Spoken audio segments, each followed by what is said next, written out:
해봅시다. 내가 그리스도와 함께 십자가에 못 박혔나니. 오늘 본문은 갈라디아서의 주제라 할 수 있는 오직 의인은 믿습니까? 이게 정의가 바로 돼야 돼요. 헷갈리면 안 됩니다. 분명히 우리가 율법의 행위가 아니라 오직 하나님의 은혜를 믿는 믿음으로 구원받는다는 것. 이거 정리가 안 되면 열심히 믿고 지옥 갑니다. 알겠습니까? 복음의 핵심이라고 할 수 있습니다. 갈라디아서의 주제할 수 있는 행위와 믿음의 관계를 설명하는데 본론에 해당됩니다. 우리 지난 시간 1장 1절부터 2장 14절까지가 서론에 해당되는 말씀이라면 본격적으로 오늘 2장 15절부터 6장까지의 말씀은 본론에 관한 말씀인데 뭐 딴 거 아니에요. 오직 의인은 우리가 행위가 아니라 하나님의 은혜를 믿는 믿음으로 구원받는다는 것. 그래서 우리 기독교는 종교가 아니에요. 신앙입니다. 하나님의 은혜를 받아들이는 것. 복음을 좀 잘 정리할 수 있게 되길 바랍니다. 누구든지 예수를 믿기만 하면 할렐루야. 너무 쉬우니까 안 믿으려고 그래. 너무 쉬우니까. 우리가 복음에 대해서 분명히 좀 알아야 합니다. 자, 6장까지 이어지는데 이 말씀을 살펴보기 전에 먼저 지난 시간에 배운 말씀 잠깐 복습해 봅니다. 거짓 형제들이 거짓 교훈을 전하는 것은 4절에 보니까 2장 4절에 보니까 우리의 가진 자유를 엿보고 해봅시다. 자유를 엿보고 우리를 정욕으로 삼고자 함이라. 이단들의 목적은 딴 게 아니에요. 자기의 종으로 삼는 거예요. 이상한 말 가지고 나를 따라와야지 구원받는다 그러고 뭘 해야지 구원받는다 그러고 다른 복음을 전하는 목적이 딴 게 아닙니다. 여러분, 건전한 목회는 우리 성도들을 누구의 종으로? 그리스도의 종이 되도록 인도하는 거예요. 저도 그리스도의 종이에요. 믿습니까? 그러니까 베드로에게 양을 치라 하실 때 뭐라고 했어요? 내 양을. 네 양이 아니요. 베드로의 양이 아니에요. 예수님의 양이요. 여러분들은 제 양이 아니에요. 그리스도의 양이지. 제 양이 돼서도 안 돼. 근데 이단들의 목적은 뭐예요? 자기의 종으로 삼는 거예요. 그리스도의 종이 되어야 될 사람들을 이상한 다른 복음을 가지고 미혹해서 자기를 믿고 따르게끔. 그래서 나중에 뭐 가스라이팅을 해가지고 결국엔 재산을 바치게 하고 또 성적으로 학대하고 착취하고 그런 일들이 벌어지는 거예요. 여러분, 그리스도의 종이 되시길 바랍니다. 어떤 경우에도 사람의 종이 되면 안 돼. 하나님의 형상을 따라 지음 받았는데 하나님의 종이 돼야지. 알겠습니까? 아무리 목사가 좋아도 목사의 종이 되려고 하면 안 돼. 목사는 그냥 헬퍼요. 여러분들이 그리스도의 종이 될 수 있도록 도와드리는 역할을 하는 거예요. 이해가 되시죠? 그러니까 내 양을 먹이라고 했어요. 예수님의 양입니다. 성도들은 다. 이해가 되시죠? 예. 아무튼 이단들은 이렇게 우리의 자유를, 그리스도 안에서 가진 자유를 빼앗아서 자기의 종으로 삼기 위해서 거짓 교훈을 전파하는 것이다. 그 목적을 우리가 분명히 알아야 돼요. 자, 우리가 하나님이 주신 자유를 빼앗기지 않으려면 일시라도 이런 거짓 선지자들에게, 거짓 선생들에게 복종하지 말고 마귀를 대적하듯이 대적해야 합니다. 해봅시다. 사탄아 물러가라. 이단아 물러가라. 엄격하게 대해야 돼. 제가 우리 블로그 사역할 때도 다른 분들은 뭐 웬만하면 저거 하는데 이단에 관한 이상한 얘기 퍼뜨리면 제가 가차없이 그냥 강퇴시킵니다. 성경에서 그렇게 하라고 했어요. 한두 번 훈계하고 멀리하라. 대적해야 돼. 왜? 영혼은 도적질하는 자들이기 때문에 그래요. 그 여러분, 그리스도의 종이 아니야. 사탄 마귀의 종이지. 굉장히 심각한 거예요. 이해가 되시죠? 예수님이 또 수제자 베드로가 복음을 대적하는 행동을 했을 때 예수님의 수제자 베드로가 사도 바울이 저를 공개적으로 면책했어요. 해봅시다. 공개적으로. 면책했다. 죄가 있으면 면책해야 돼. 특별히 공적인 사역에 있는 사람들. 잘못한 거 잘못하고 했다고 해야지. 그래야 회개할 기회가 주어지는 거예요. 이 다윗이 그 죄를 졌을 때 누가? 이게 얼마나 고마웠던지 나중에 낳은 아들의 이름을 나단으로. 이게 메시아의 계보가 이어지잖아요. 마리아에게까지. 할렐루야. 솔로몬은 누구로 이어집니까? 육신의 아버님 요셉으로 이어지게 돼요. 이해가 되시죠? 어떤 면책이 숨은 사랑보다 낫다라고 말씀합니다. 해봅시다. 면책이 숨은 사랑보다 낫다.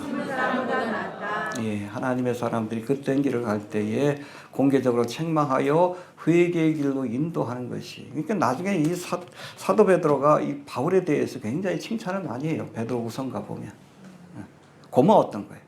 고마워할 수 있어야 합니다. 알겠습니까? 예.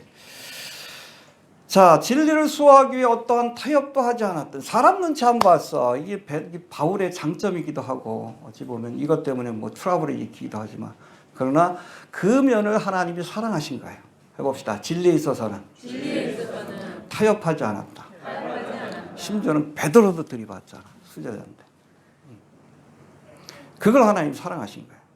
타협하지 않길 바랍니다. 하나님의 말씀과 진리에 있어서는 누구하고도 타협하면 안 돼. 진리를 수호하는 데 있어서 이 바울의 그 완고함을 하나님 사랑하셨어요. 우리도 그렇게 해야 합니다. 아, 이것도 좋고 저것도 좋다. 대충 아니요. 적어도 복음의 본질에 관한 면에서 그릇된 길을 가면 분명히 끊어내고 타협하지 않는 태도를 보여야 합니다. 알겠습니까? 왜? 우리가 진리 안에 서느냐 마느냐, 요거는 우리 영혼이 죽느냐 사느냐의 문제이기 때문에 그래요. 천국 가느냐 지옥 가느냐의 문제이기 때문에 이거 타협해서는 안 되는 부분입니다. 타협하지 않길 바랍니다. 자, 이제 본문의 말씀들을 통해 우리 경을 살펴봅니다. 해봅시다. 율법의 행위에서 난 것이 아니요. 그럼 뭐예요? 하나님의 은혜를 믿는 믿음에서 구원이 나는 것입니다. 할렐루야. 자, 15절 봅시다. 시작.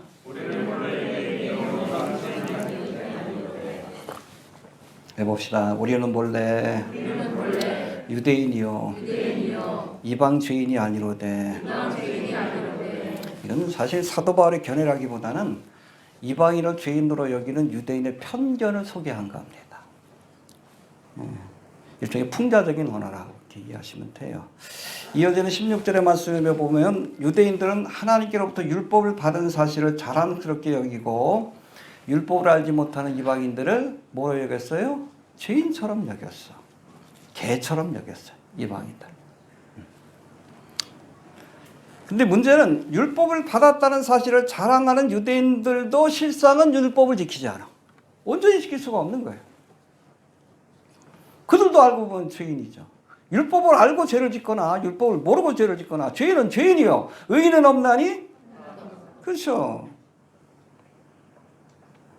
하나님께로부터 율법을 받았다는 사실만으로 이방인들을 죄인 취급하고 있는 유대인들의 이런 위선적인 모습을 지적하기 위해 우리는 본래 유대인이요 이방 죄인이 아니로되, 일종의 풍자적인 언어로 이렇게 표현한 것이다 라고 보시면 됩니다.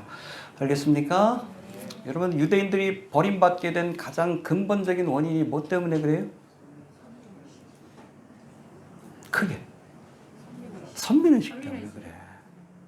여러분, 하나님께서 왜 유대인들에게 율법을 주신 거예요? 뭐 그 좀 깊은 그건 또 뒤에서 할 테니까 부지런히 지켜 행하고 그리고 이방인들에도 가르쳐 전파하라고 주신 거예요. 너희가 제사장 나라가 되리라. 제사장의 역할이 뭐예요? 죄인들을 하나님께로 인도하는 역할이요. 저들에게 하나님의 교훈을 가르쳐서 죄를 짓지 않게끔 도와주는 역할. 자랑하라고 율법을 주신 게 아니에요. 유대인들에게. 하나님의 뜻을 열심히 너희도 배우고 준행하고 그리고 이방인들에게도 이 율법을 가르쳐서 하나님을 믿고 섬기도록 하는 제사장의 사명을 감당하라고 주신 책무요. 의무입니다. 십자가예요. 근데 그걸 특권으로 여겨.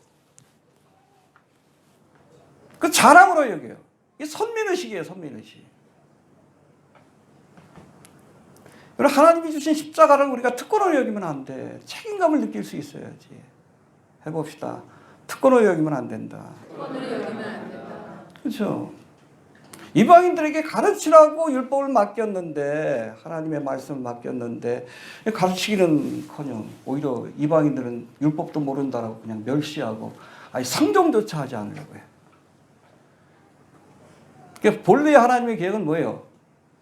선택받은 유대인들을 통해서 이방인들을 구원하는 거예요. 근데 그걸 거부하지. 이게 어디로 옮겨가? 교회로 옮겨가게 돼요. 교회로 옮겨가다. 그래서 로마서 9장하고 11장의 말씀이 그거예요. 본래는 여러분 이스라엘이라는 그 감람나무 가지를 통해서 이방인을 구원하는 열매를 맺기 원했는데 이 열매를 맺기는 그냥 입만 자랑해. 지네들 율법 받았다고. 그 하나님께서 끊어내시지. 역사 속에서 끊어내시고 그 대신 돌감람나무 가지 교회를 접붙여서 이방인들을 구원하는 전도의 열매를 맺게 하신 거예요. 이해가 되시죠? 그럴 땐 선민의식 때문에 버림받은 거예요. 알겠습니까? 율법을 주신 것은 이거를 부지런히 가르쳐서 이방인들도 하나님을 알게 만들려고 하나님께서 주신 것인데 오히려 자기들이 율법 받았다는 사실만 가지고 이방인들을 멸시하고 상종하지 않으셨기 때문에 하나님께로부터 버림받게 됐다는 것을 우리가 알아야 합니다. 사실 이 율법주의에 빠진 유대인들뿐 아니라 이단들을 보면 대부분 근거 없는 선민의식을 조장해서 사람들을 미혹하는 수단으로 삼곤 합니다. 그래서 이 이단들의 특징이 뭐예요? 우리는 특별하다. 그런 사람들은 특별히 문제가 있어요. 그렇죠? 우리는 변개되지 않는 그냥 완벽한 성경 어디 써 번역본인데다 킹 제임스 버전이 좋은 거지. 그러나 여러분 500년 전에 번역된 건데 언어가 500년 동안 변화됐는데 그게 완벽할 수가 있나? 없지. 원본 가지고 번역한 것도 아니라 사본 가지고 번역한 건데 근데 완벽한 성경을 갖고 있다. 이게 선민의식을 조장해가지고 사람들을 미혹하기 위한 거예요. 기존에 교인들 끌고 와가지고 그냥 우리는 대단한 사람이야. 변개되지 않은 성경. 웃기는 소리 하지 마라. 사본하게 돼서 조금이라도 알면 그게 얼마나 유치한 주장인 줄 알아. 사기치고 특별히 문제가 있는 사람들. 여기 있죠. 몇 번 전에도 부딪힌 적이 있는데. 신학을 조금이라도 알면 알아요. 사본하게 대해서. 지금 여러분 성경에 원본이 남아있어요? 안 남아있어. 지금 원본 남아있다면 그것 자체가 우상이 될 거예요. 모세의 그 지팡이처럼. 부리뱀처럼.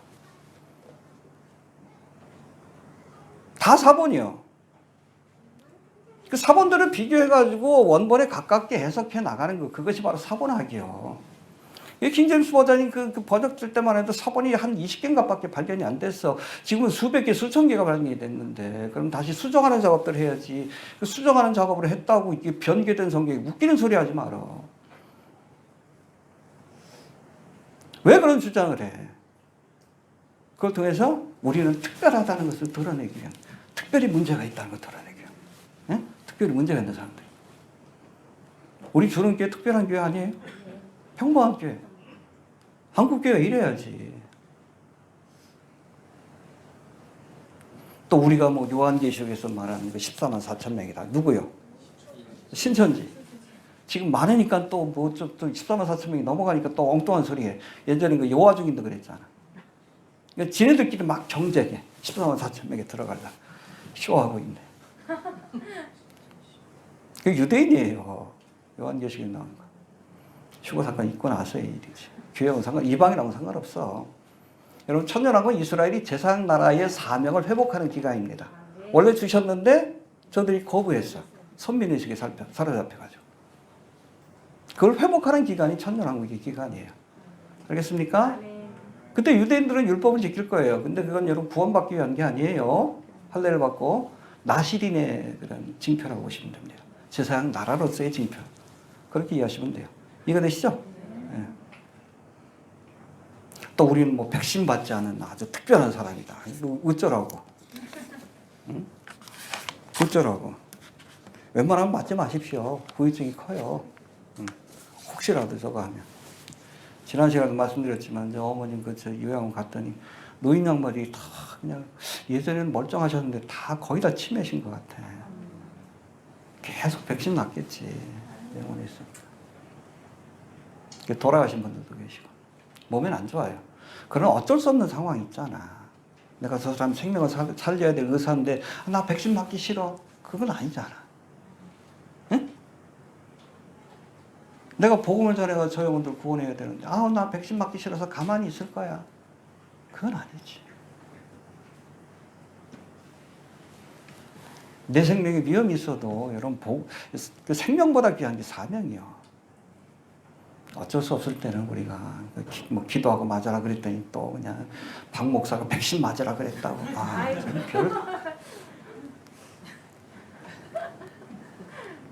그냥 문장을 이해를 못해. 그냥 지가 듣고 싶은 얘기만 듣지. 요즘 기자들이 그러잖아. 한 구절만 싹 빼가지고 제가 저거 했다 그러고 박 목사가 백신 맞으라고 했다.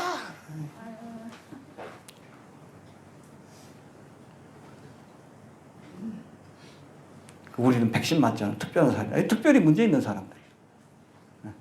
이해가 됩니까? 어쩔 수 없이 맞은 사람도 있고, 또 그냥 나이 드신 분들은 그냥 습관적으로 맞는데, 또 그분들 데리고 당신 백신 맞았으니까 교회 오지 말라고 할 거예요? 지옥 가니까? 말도 안 되는 소리지.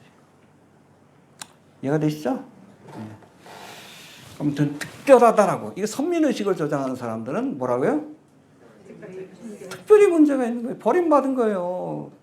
유대인들이 그런 거예요. 율법을 맡기신 건 이유가 있는데 하나님이 법을 맡기신 거. 하나님 주신 사명을 생각하지 않고 우리는 율법 받은 특별한 사람이 어쩌라고. 그것만 자랑했어. 그 말씀을 열심히 이방에 가르쳐야 되는데 가르치는 건 뭐 그냥 포기하고 선민의식에 사로잡혀서 지네들끼리 그러니까 하나님이 패하신 거지.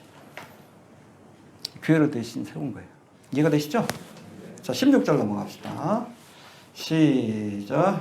사람을 이롭게 되는 것은 율법의 행위에서 난 것이 아니요 오직 예수 그리스도를 믿음으로 말미암은 줄 아므로 우리도 그리스도 예수를 믿나니 이는 우리가 그를 믿음으로써 아니고 그리스도를 믿음으로써 의롭다함을 얻으려 하니라. 율법의 행위로서는 의롭다함을 얻을 육체가 없느니라. 이게 갈라디아서의 주제의 복음의 핵심입니다. 율법의 행위가 아니라 예수 그리스도를 믿음으로 구원받는다. 여기서 더하면 이단이요. 알겠습니까? 믿음으로 의롭다. 이신칭의가 바로 이거예요. 해봅시다. 율법의 행위가 아니라 그리스도를 믿음으로 구원을 얻는다. 여기에 뭘 더하면 빼면 하나님의 저주가 임합니다. 알겠습니까? 사람이 의롭게 되는 것은 율법의 행위에서 난 것이 아니요 오직 예수 그리스도를 믿음으로 말미암는다. 행위를 의지할 것이냐 믿음을 의지할 것인가. 둘 다 우리가 취할 수는 없어요. 선택해야 합니다. 율법의 저주 속에서 살 것이냐 하나님의 은혜를 믿을 것이냐 선택하십시오. 알겠습니까? 이 말씀 조금 더 구체적으로 살펴보면 해봅시다. 사람이 의롭게 되는 것이 의롭게 된다는 단어가 디카이오스라고 되어 있는데 justified. 여기서 칭의의 결의가 나와요. justification. 법적인 용어입니다. 법정에서. 이 사람이 죄가 있다 할지라도 법원에서 땅 무죄 그러면 무죄예요. justification. 법적으로 죄가 없다라고 인정받는 거예요. 할렐루야. 그러기 사람이 의롭게 된다라는 말씀은 하나님의 법정에서 의롭다함을 얻는다는 뜻입니다. 할렐루야. 한 번 죽는 것은 그 후에는 심판받아요. 여기서 justification, 의롭다함을 얻지 못한 사람은 어디가? 지옥 가요. 여러분 의롭다함을 얻고 가야 합니다. 어떻게 해야 의롭다함을 얻어요? 예수를 믿기만 합니다. 할렐루야. 이게 은혜예요. 믿습니까? 네. 자, 우리가 과연 어떻게 하나님의 심판대 앞에서 의롭다함을 얻을 수 있는가 하는 것이 문제인데 오늘 본문에서는 율법의 행위로는 의롭다함을 얻을 수 없다. 해봅시다. 율법의 행위로는 의롭다함을 얻을 수 없고 오직 예수 그리스도를 믿음으로. 이게 복음이에요. 이게 복음. 헷갈리지 마시길 바랍니다. 특별히 열심히 있는 신앙인들이 자꾸 율법주의적인 성향으로 기우는 경우도 있는데 그거 아니야. 오직 믿음. 여기서 벗어나면 이단이에요. 이해가 되십니까? 여기서 말하는 율법의 행위는 단순히 모세를 통해 주신 율법만을 의미하는 것이 아니라 구원을 얻기 위해 인간이 하는 모든 행위, 뭐 선행을 한다든지 수련을 쌓는다든지 수행을 한다든지 아니면 기둥에 올라가서 평생 이런다든지 오늘 뭐 보니까는 유튜브 알고리즘에 뜨는데 평생 이렇게 손을 얹고 이렇게 올리고 산 사람이 있더라고. 시바신에게 바친다고. 어? 지금 뭔 달인데 뼈가 굳어가지고 비열. 그래야 구원받는다고 생각하는 거야. 아유 참. 다리가 아니니 다행이지. 이러고 있어요. 여기 심쓰리니 보니 다 저거 해가지고. 왜? 구원받기 위해서. 어리석은 거예요. 하나님 보시기 어리석은 겁니다. 율법 행위가 이렇게 좀 포괄적인 개념이다라고 보시면 돼. 우리의 노력과 수고를 통해서 구원받는다. 어떻게 설명하겠습니까? 이게 아래로부터 연결됩니다. 성경에서 뭐라고 합니까? 하나님 주신 은혜를 우리가 받아들일 때 할렐루야 믿음으로 구원받는 거예요. 믿습니까? 자, 율법을 모르는 이방인들뿐 아니라 율법을 아는 이스라엘 백성들도 율법을 온전히 지킴으로 의롭다함을 얻을 수 없기에 하나님께서 의인은 없나니 이렇게 선언하신 것인데 왜 그렇다면 우리가 율법을 온전히 지킬 수 없을까? 적어도 두 가지 이유가 있어요. 먼저 우리 야고보서 2장 10절에 보니까 10절 11절에 보니까 누구든지 온 율법을 지키다가 그 하나에 거치면 모두 범한 자가 된다. 해봅시다. 온 율법을 지키다가 하나를 어기면 그럼 율법을 범한 거예요. 우리가 거짓말하지 말라. 그 지켰다 할지라도 간음하지 말라. 이거 어겼으면 율법을 어긴 거예요. 다 지키는 것이 거의 불가능해. 일평생. 율법을 통해서 우리가 구원받는다는 것이 불가능하다는 얘기예요. 그런가 하면 여러분 율법의 요약이라고 써 있는 10계명의 맨 마지막의 계명이 뭐예요? 탐내지 말라요. 적어도 우리가 1계명부터 9계명까지는 행동을 제약하는 법이기 때문에 요거는 지킬 수 있어요. 억지로 하면 정말. 그러나 탐심에 관한 건 이건 마음에 관한 건데 여러분 마음속에 얼마나 많은 죄들이 스쳐 지나가. 여인을 향해 음욕을 품기만 해도 이미 간음했다. 남의 물건 탐내기만 해도 저거 조합이네 빼기. 이미 도적질했다 그러는데 어떡할 거예요. 그렇잖아요. 하루에 수십 번씩 수백 번 수천 번씩 죄를 짓지. 이 죄에서 벗어난 사람이 어디 있어. 탐내지 말라 여기서. 네 이웃의 아내를 탐내지 마라. 네 이웃의 물건과 소와 양을 탐내지 마라. 좋은 거 있으면 나도 갖고 싶은데 이미 탐심의 죄를 지은 거 아니야. 율법의 행위로는 구원받을 수 없다라는 겁니다. 알겠습니까? 해봅시다. 불가능하다. 설명했지만 불가능한 율법을 왜 주셨어? 죄로 죄되게 하기 위해서. 우리가 죄인인 걸 깨닫게 하기 위해서 주신 거예요.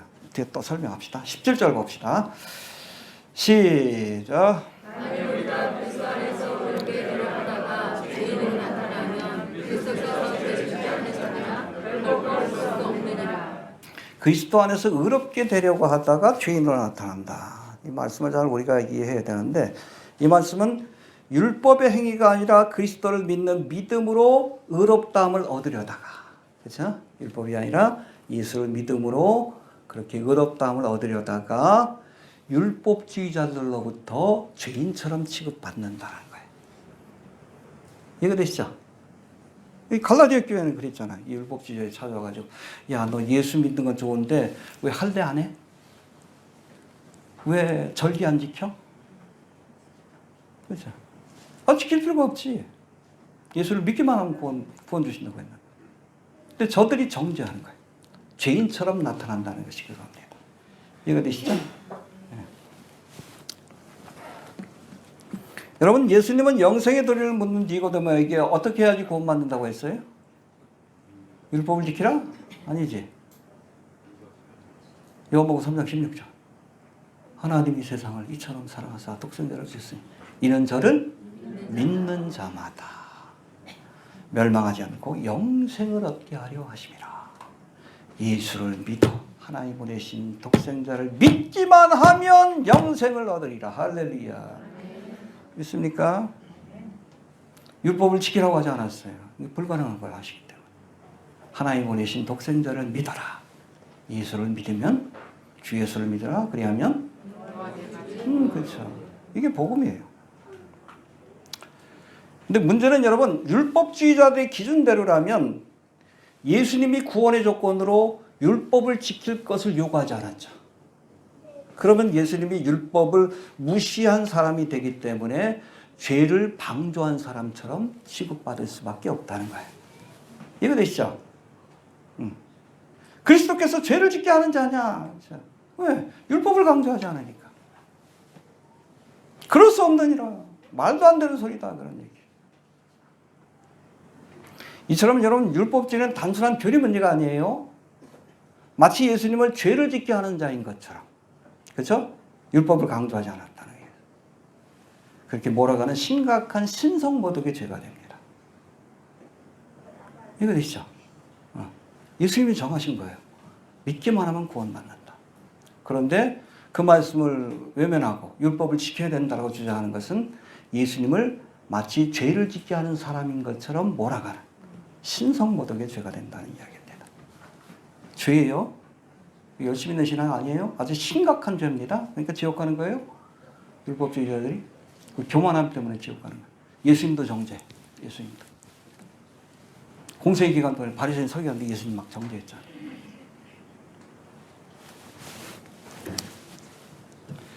최근 미국에서 기독교인들을 대상으로 구원 얻기 위해 무엇이 필요한가를 묻는 조사를 했는데 여기 뭐 천주교인까지 같이 포함됩니다. 천주교인 가운데 82%가 구원 얻기 위해서는 예수를 믿는 것만 가지고는 안 되고 믿음 플러스 선행 해야 된다라고 82%가 그렇게 대답했다고 합니다.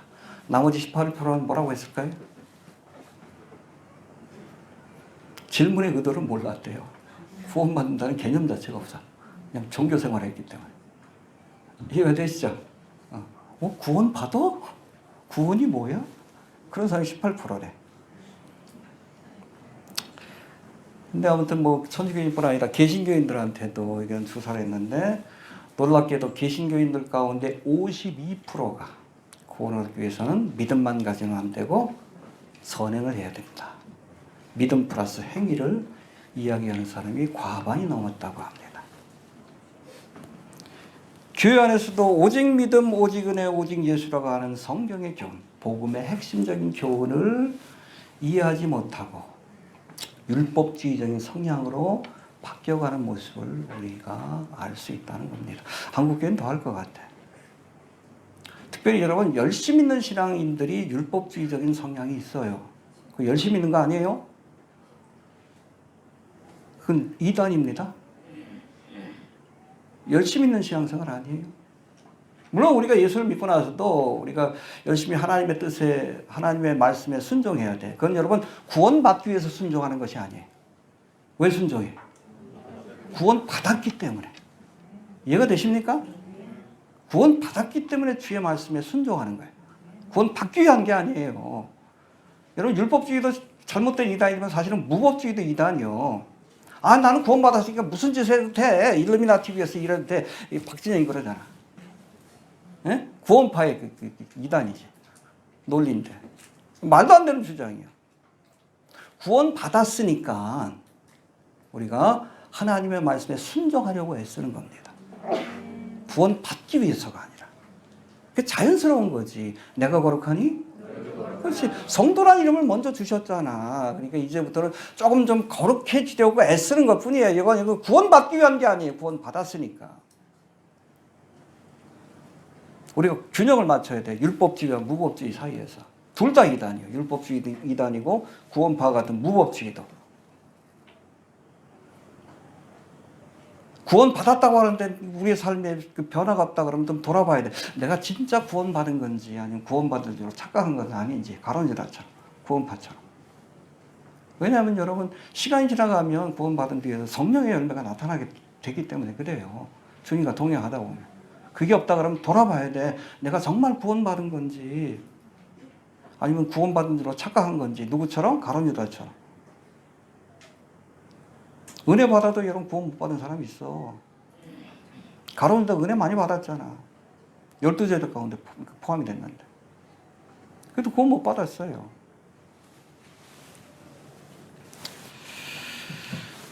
아무튼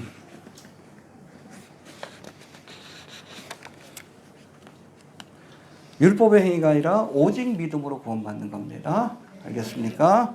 이걸 부인하면 예수님의 십자가의 은혜를 대적하는 십자가의 원수가 되는 것이고, 또 예수님을 정죄하는 그러한 신성모독의 죄를 짓는 자가 된다는 것을 기억할 수 있게 되길 바랍니다. 예수님께서 십자가에서 우리를 위해서 예비하신 구원은 우리의 행위가 포함돼야지 완성되는 게 아니에요. 이미 테텔레스타이, 완성된 구원이라는 것을 잊지 않길 바랍니다. 그걸 그냥 받아들이기만 하면 돼. 그래서 예전에 그 전도훈련 받을 때 거지의 손이라고 했어요. 거지처럼 손 내밀면 된다. 주시옵소서. 주시옵소서. 그럼 주시는 거예요. 알겠습니까? 자꾸 여기다 뭘 더 하려고 그러니까. 율법의 행위를 더 하려고 그러니까. 여러분, 예수님의 십자가의 공로를 모독하는 행위가 된다는 거 우리가 기억할 수 있게 되길 바랍니다. 자, 18절 봅시다. 18절. 시작.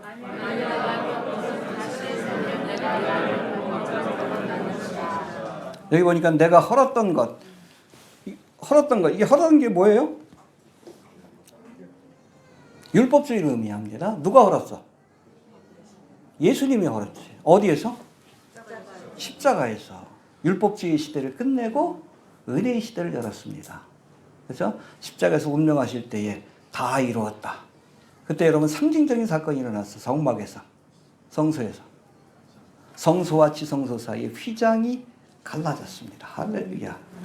율법주의 시대가 무너졌다는 것을 보여주는 상징적인 사건이에요. 누구든지 예수를 믿기만 하면 성소와 지성소로 들어가서 하나님을 만날 수 있는, 하나님이 계신 것이 천국 아니에요. 예수를 믿기만 하면, 그 보혈을 의지해서 나가기만 하면 성소의 휘장이 딱 갈라지셔서 하나님이 계신 은혜의 보좌, 거의 천국이지. 천국을 상징하는데 누구든지 예수를 믿기만 하면 천국 갈 수 있는 은혜의 시대가 열렸다는 것을 보여주는 상징적인 사건입니다. 율법의 시대가 무너지고 은혜의 시대가 열렸다. 할렐루야. 히브리서에도 나오잖아. 그러므로 형제들아, 우리가 예수의 피를 힘입어 성소에 들어갈 담력을 얻었나니. 할렐루야. 그 길은 우리를 위하여 휘장 가운데 열어놓으신 새롭고 산 길이요. 휘장은 곧 저희 육체라. 주님의 육체가 갈라지심으로 휘장이 갈라진 거예요. 그러므로 우리가 긍휼하심을 얻고 때를 따라 돕는 은혜를 얻기 위해 은혜의 보좌에 담대히 나아가지라. 원래 여러분 구약의 개념에서는 이 대제사장 보이셔요? 굉장히 힙하죠? 보고 좀 그랬는데 막 랩할 것 같아. 아무튼 대제사장만, 그것도 1년에 한 번씩 어린 양의 피를 갖고 들어갈 수 있는 것이 지성소의 은혜의 보좌입니다. 여러분, 지성소에 뭐가 있어? 법궤가 있고 그 뚜껑이 은혜의 보좌예요. 시은자라고 하는데, 뚜껑이 사실은 하나님이 임재하시는 자리입니다. 하나님의 보좌예요. 거기 은혜의 보좌에 보면 천사들이 이렇게 뚝 시종을 들고 있죠. 그 중간으로부터 구름 기둥, 불 기둥이 쫙 올라오는 거예요.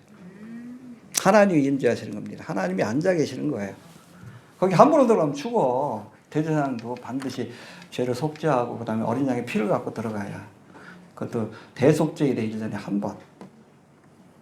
근데 주님께서 그 막힌 담을 허셨어. 휘장을 쫙 갈라놓으셨어. 위로부터 아래로 갈라졌다고 되어 있습니다. 그게 굉장히 높아요. 사람이 갈랐다 그러면 밑에서부터 갈라져요. 그게 얼마나 튼튼하냐면 여러분, 양쪽에서 황소가 끌어도 안 갈라져. 근데 하나님이 쫙 가르신 거예요. 갈라놓으신 거예요. 나중에 그 제사장들이 다시 꼬맸지. 꼬매가지고 AD 70년까지 하다가 결국엔 또 성전이 무너진 거예요. 은혜의 시대를 연 겁니다. 해봅시다. 하나님이 허르셨다. 율법의 시대를 허르시고 뭘 세웠어요? 은혜의 시대를 세우신 겁니다. 할렐루야. 있습니까? 네. 문제는 여러분, 이 갈라디아 교회에 몰래 들어온 율법주의자들이 하나님이 허무신 율법의 시대를 다시 세우려고 했기 때문에 이런 자들에게 저주가 임할 것이다 라고 이야기하고 있는 겁니다. 알겠습니까? 이 성경에 보면 하나님께서 허무신 것이 있어요. 대표적으로 세 가지가 있습니다. 아까 얘기했던 휘장. 허무셨죠? destroy. 그렇죠? 쫙 갈라놓으셨죠? 이거 다시 세우려고 하면 안 됩니다. 또 두 번째, 하나님 허무신 게 뭐가 있어요? 창세기 11장. 바벨탑. 인간의 꿈을 흩어놓으심으로 허물었어요. 요거 다시 세우려고 하면 저주받습니다. 그 세 번째, 가나안 땅에 들어갔을 때 여리고성을 허무셨습니다. 근데 여리고성 허물 때 하나님께서 분명히 말씀하셨어요. 여기 보니까 여호수아서 6장 26절에 보니까 이 여리고성을 누구든지 일어나서 건축하는 자는, 다시 세우려고 하는 사람은 여호와 앞에서 저주를 받을 것이라. 하나님이 허무신 것을 다시 세우면 저주가 임합니다. 그 기초를 쌓을 때에 장자를 잃을 것이요 문을 세울 때에 계자, 막내 아들을 잃을 것이다. 선포하셨어요. 근데 문제는 여러분, 아합 시절에 베델 사람이었던 히엘이라는 사람이 이런 하나님의 말씀을 외면하고 여리고성을 다시 건축했습니다.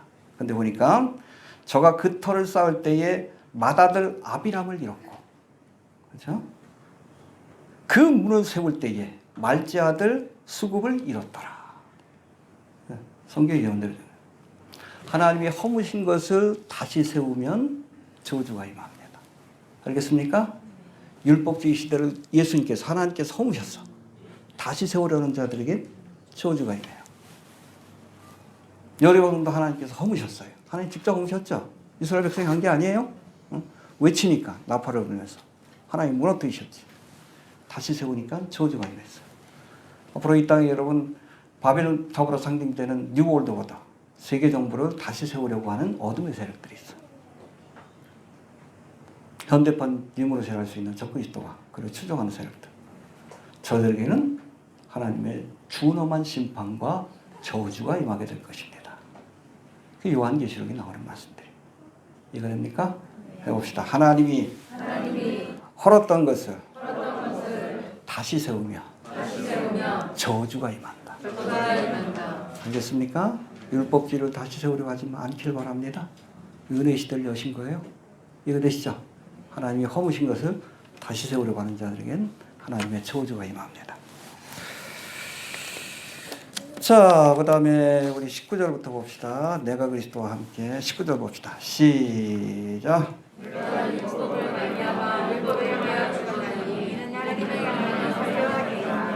예, 율법을 향해서 우리가 죽어야 합니다. 왜? 주님께서 패하시고 허무신 거기 때문에. 해봅시다. 율법을 향하여 죽어야 하나님을 향하여 살게 된다. 죽어야 합니다. 그러니까 율법의 행위를 의지하는 그릇된 믿음을 버려야 우리가 하나님께 대하여 하나님의 은혜를 받아들이고 영생을 얻게 된다. 그런 뜻이라고 보시면 됩니다. 할렐루야. 자, 여기서 율법을 향해 죽는다는 것이 구체적으로 무슨 의미인지 궁금해지는데, 여러분, 사람이 죽으면 나타나는 몇 가지 변화가 있어요. 첫 번째, 죽으면 모든 관계가 단절되고 어떠한 영향도 받지 않게 됩니다. 죽은 사람한테 욕해봐. 신경도 안 써. 죽었기 때문에. 이해가 됩니까? 죽은 모든 관계가 단절이 되는 거예요. 율법을 향해 죽는다는 것도 율법과의 관계가 단절이 되었고 어떠한 영향도 받지 않게 되었다는 선포입니다. 알겠습니까? 남은 상관없어, 율법하고. 이해가 되시죠? 또 법적으로는 범죄를 저지른 피의자가 재판을 받기 전에 죽으면, 가끔 뭐 나오잖아요. 저 재판을 받는 도중에 갑자기 피의자가 자살을 했다. 아니면 검찰에서 조사를 받다가 자살을 했다. 그러면 여러분 어떤 법적인 결과가 나옵니까? 공소권 없음. 공소할 대상이 사라진 거예요. 모든 법적인 의무와 책무에서, 형벌에서 면제가 된다는 뜻이에요. 우리가 율법을 향해 죽었다는 것은 율법의 저주와 형벌로부터 완전히 배제되었다. 할렐루야. 믿습니까? 우리 하나님 법 지키긴 하지, 여러분. 그러나 여러분, 형벌 받는 게 무서워서가 아니에요. 하나님의 뜻에 순종하기 위해서 지키는 거지. 이해가 되시죠? 예.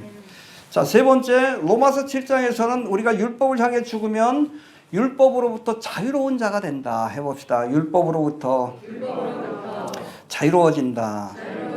그래서 여기 사도 바울에 보면 그 남편과 아내 결혼 생활로 이렇게 비유한 것을 볼 수 있는데, 남편 있는 여인이 그에게 매인받으나, 그렇죠?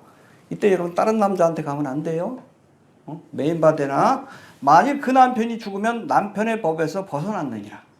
이때는 여러분 다른 남자한테 가도 돼, 결혼해도 돼. 이게 유대인의 법입니다. 알겠습니까? 그러므로 만일 그 남편 생전에 다른 남자에게 가면 음부라 이르되, 그렇죠? 가늠한 여인입니다. 남편이 죽으면 그 법에서 자유케 되나니 다른 남자에게 갈지라도 음부가 되지 아니하느니라. 그러므로 내 형제들아, 너희도 그리스도의 몸으로 말미암아 율법에 대하여 죽임을 당하였으니. 해봅시다. 율법에 대하여 죽임을 당하였으니. 그렇죠? 예전에 내 남편이 누구요? 율법. 근데 율법이 죽었어. 새로운 남편한테 갈 수 있는 거야. 누구요? 예수 그리스도라는 새 남편을 맞이할 수 있게 된 거야. 할렐루야. 율법보다 자유해진 거야. 이게 죽었는데, 죽은 남편. 무덤 가서 살 거예요? 아니지. 그 말씀이에요. 이는 다르니 곧 죽은 자 가운데서 살아나신 이에게 가서 우리로 하나님을 위하여 열매를 맺히게 하려 함이니라. 할렐루야. 이해가 되시죠? 우리가 율법에 대하여 죽었기 때문에 이제는 율법으로부터 자유케 되어서 우리에게 대속의 은혜를 주시는 새로운 남편. 누구? 예수님께 갈 수 있게 되었다. 또 예수님과의 관계 속에서 열매를 맺게 되었다. 사랑이라와 평, 오래 참, 충성자비 양선, 또 전도의 열매를 맺게 되었다. 할렐루야. 죽은 남편 찾아가지 않길 바랍니다. 우리에게 새 남편이 계셔요. 누가? 예수님. 예수님을 따라가면 돼요. 예수를 믿는 건 예수를 따라가는 거예요. 자, 이제는 하나님을 향해 사는 것에 대해서, 율법을 향해서는 우리가 죽어야 돼요. 하나님께 대해서는 살아야 합니다. 여기에 대해서 생각해 봐야 하는데, 먼저 죽어야 살 수 있는 겁니다. 해봅시다. 죽어야 살 수 있는 것이다. 예수님도 십자가에서 죽으셨기 때문에 부활의 영광에 다시 살 수 있었던 거예요. 할렐루야. 우리도 율법에 대해서 죽어야 비로소 하나님을 향해서 살 수 있는 겁니다. 이해가 됩니까? 율법이란 남편을 여러분 무덤에다 이렇게 해야지 새로운 남편이 예수님을 우리가 맞이할 수 있는 거예요. 이해가 되시죠? 예. 하나님을 향해 사는 조건이 율법을 향해 죽는 것이라는 의미인데, 우리가 율법의 행위를 의지하는 잘못된 생각을 버리지 못하면 하나님의 은혜를 받아들일 수 없다. 이 두 가지가 양립할 수 없다는 것을 꼭 기억할 수 있게 되길 바랍니다. 율법의 행위를 의지하든지 아니면 하나님의 은혜를 의지하든지, 율법이란 남편하고 살 건지 매일 구박받으면서, 아니면 예수님이라는 새로운 남편을 믿고 살지 결정할 수 있게 되길 바랍니다. 또 두 번째, 하나님을 향하여 산다. 해봅시다. 하나님을 향하여 산다. 살아있다는 것은 민감하게 반응한다는 뜻이에요. 살아있기 때문에. 앞에서 이 죽으면 모든 관계가 단절되고 어떤 영향도 받지 않게 된다고 설명했는데, 살아있으면 그 반대로 상대하는 사람과의 관계를 민감하게 여기고, 그렇죠? 그 사람과 관계 속에서 언제나 영향을 받게 된다라는 뜻입니다. 우리가 하나님께 대하여 산다는 것이 그거예요. 부부관계와 똑같아요. 그렇죠? 너 내 배우자에게 신경을 쓰지? 안 쓰면 심각해지는 거예요. 그렇죠? 그리고 시간이 지나면 서로 닮게 돼 있어. 신앙생활에는 그거예요. 우리가 하나님께 대하여 산다는 것은 하나님과의 관계 속에서 우리의 삶이 변화되는 거예요. 주님과 함께 살아가기 때문에. 또 주의 음성에 귀를 기울이게 되고, 저 사람이 무슨 생각을 하나? 요즘 왜 기분이 안 좋지? 예? 요즘 기운이 없는 것 같은데 보약이라도 해줄까? 이거예요, 이거. 하나님의 생각이 어디 있는지, 하나님께 대하여 산다는 것이 바로 그런 뜻입니다. 이해가 되시죠?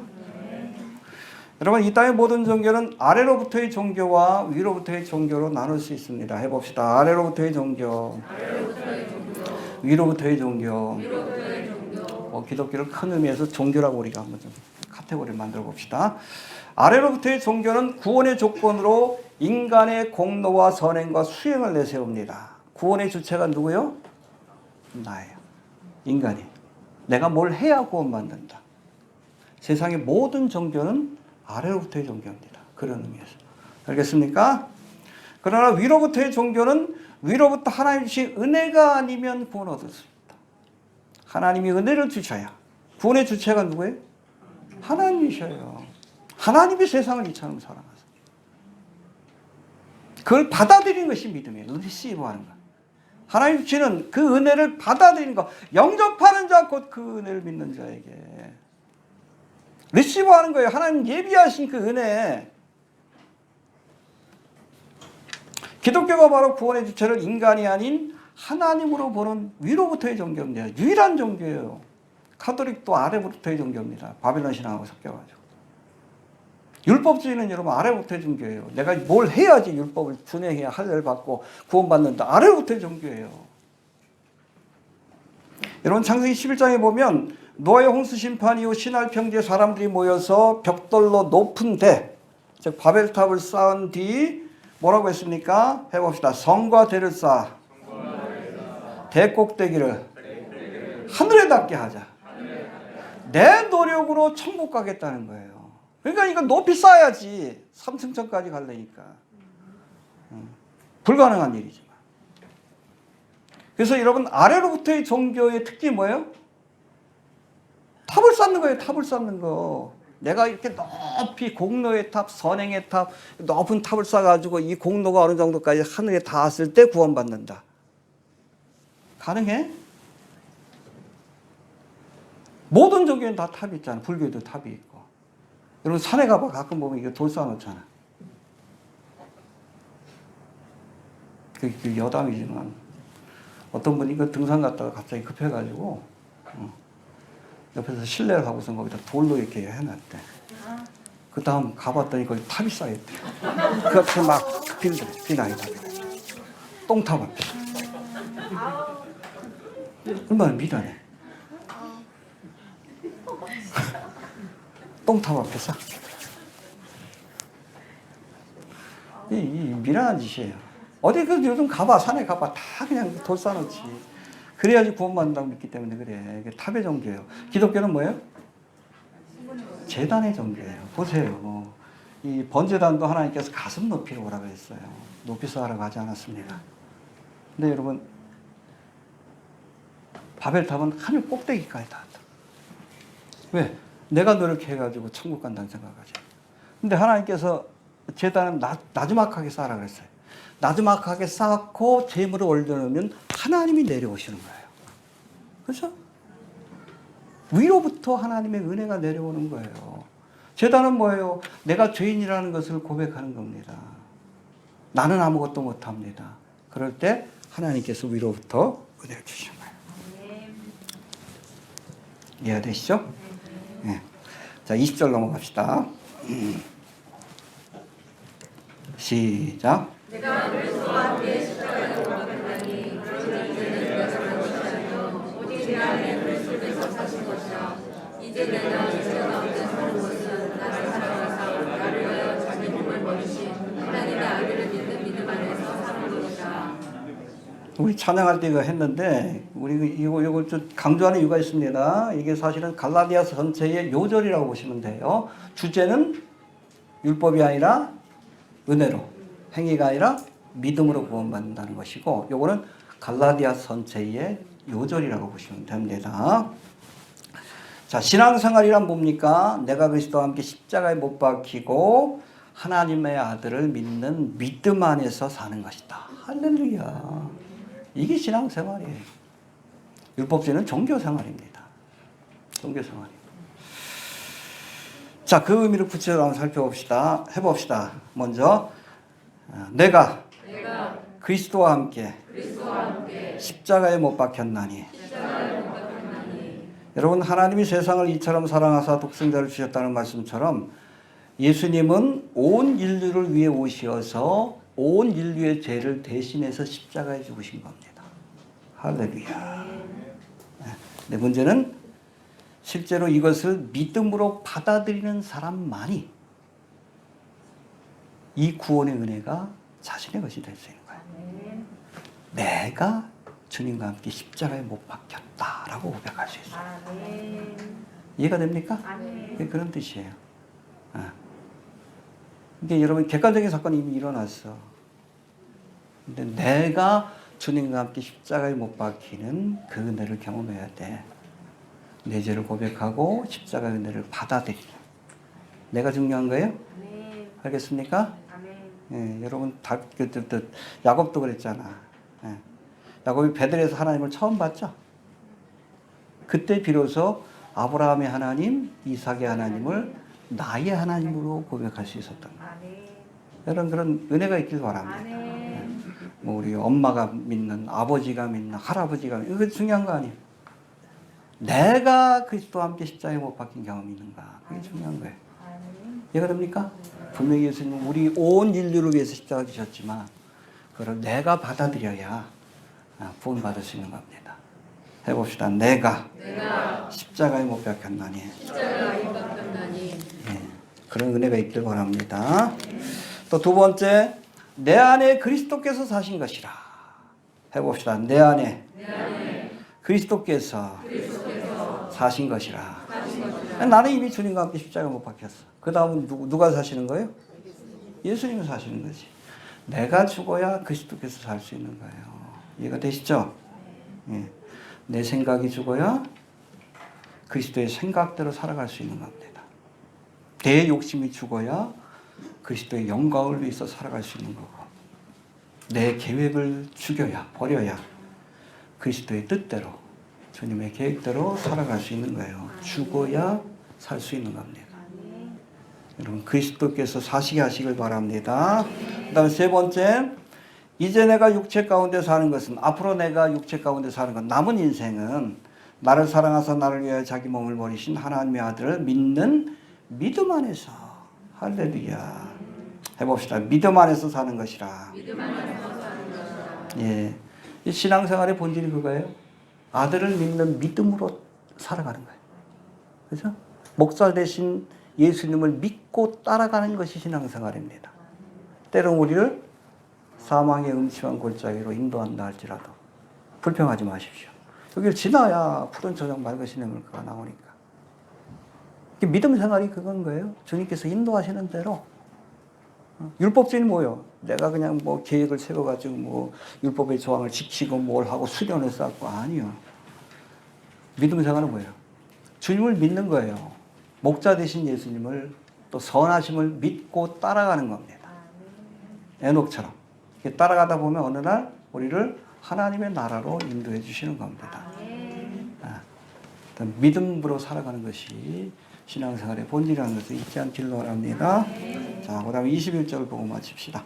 시작.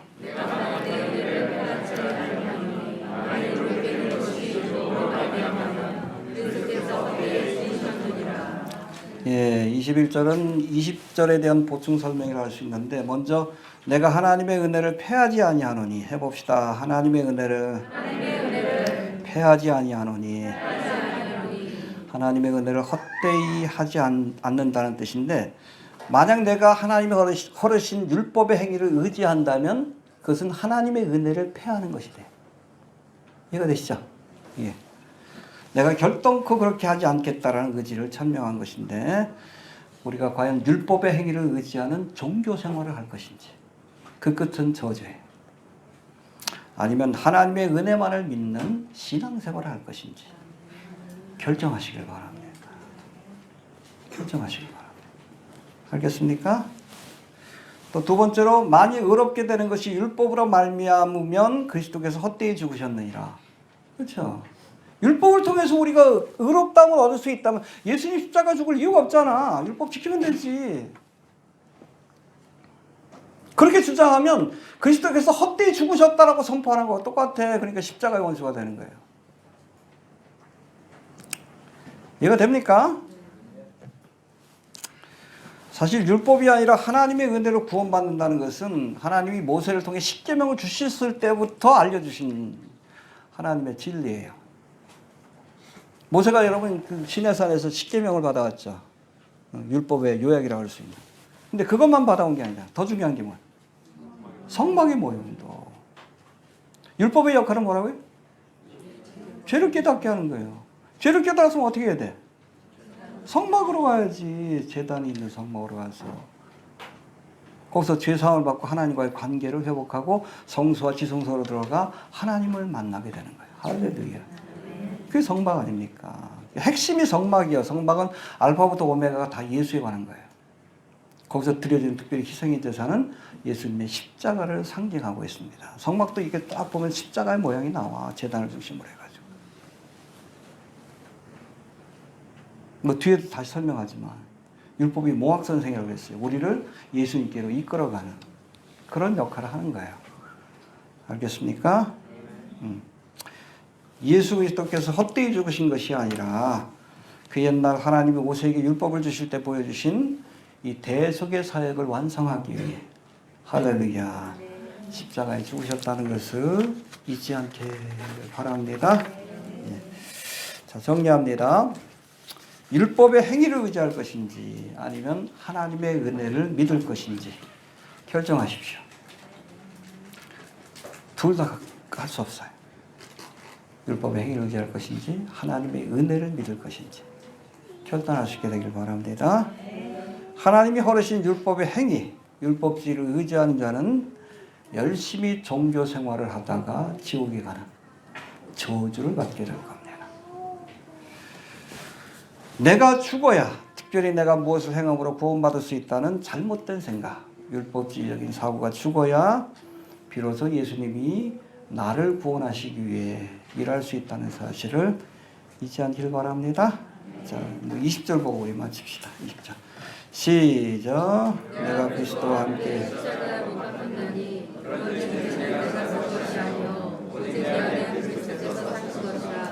이제 내가 육체 가운데 사는 것은 하나님의 아들을 믿는 믿음에서 하는 것이다. 믿음으로 사시길 바랍니다. 알겠습니까? 네. 주신 말씀 듣고 잠깐 기도합니다. 하나님 은혜를 감사합니다. 허물과 죄로 죽을 수밖에 없는 율법 행위로는 하나님을 기쁘시게 할 수 없는 우리 인생들이 주여 우리를